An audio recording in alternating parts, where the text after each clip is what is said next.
Une silhouette merveilleuse. Le monde entier connaît le Parthénon d'Athènes.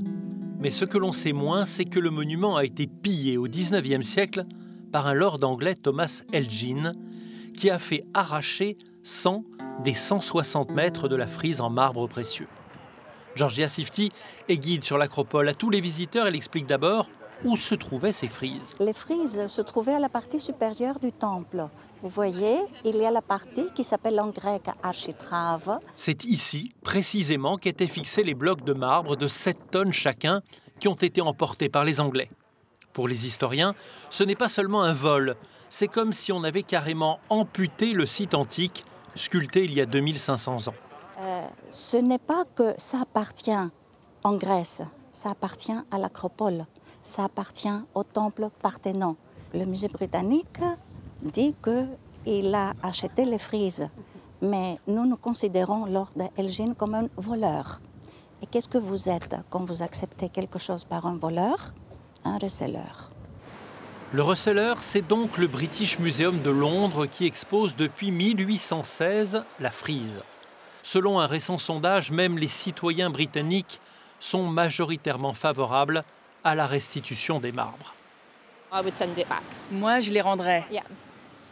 Justement, on en discutait hier. Il y a ici beaucoup de choses qui ne nous appartiennent pas. Je pense que nous devrions aider à créer les conditions pour qu'elles soient bien protégées là-bas.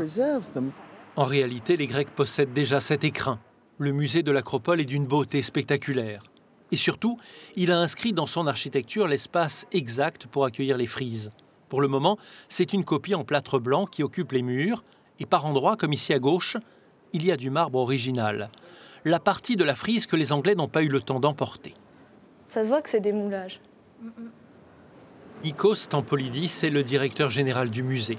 Et il vient de remporter une bataille. Ce petit fragment de la frise vient d'arriver d'Italie, rendu officiellement par le musée de Palerme. Ce n'est pas seulement parce que cette pierre vient de l'étranger qu'elle est symbolique, c'est parce qu'elle ouvre une nouvelle époque. C'est la première fois qu'un musée, qu'un pays, l'Italie, accepte de nous rendre un élément de notre patrimoine. Et j'espère que cela va servir d'exemple pour tous les autres pays d'Europe. Sur la colline de l'Acropole, des grands travaux sont en cours. Ils visent à restaurer le monument à partir des éléments d'origine retrouvés ou peu à peu rendus à la Grèce. Il faudrait les rendre. Il faut que ça revienne. Mais j'allais dire, il faudrait aussi rendre l'obélisque de la Concorde. Il y a beaucoup de choses à rendre. Maintenant, on a passé une époque. C'est fini. Luxor rentre à Luxor et les frises du Parthénon rentrent à Athènes, quoi. Pour les grands musées européens, c'est une question sérieuse.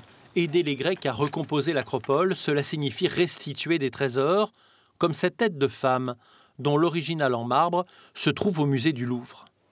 Voilà pourquoi ce qui se joue actuellement entre Anglais et Grecs dépasse largement le cadre d'une simple querelle entre deux pays. C'est une réflexion sur le patrimoine mondial qui apparaît en pleine lumière.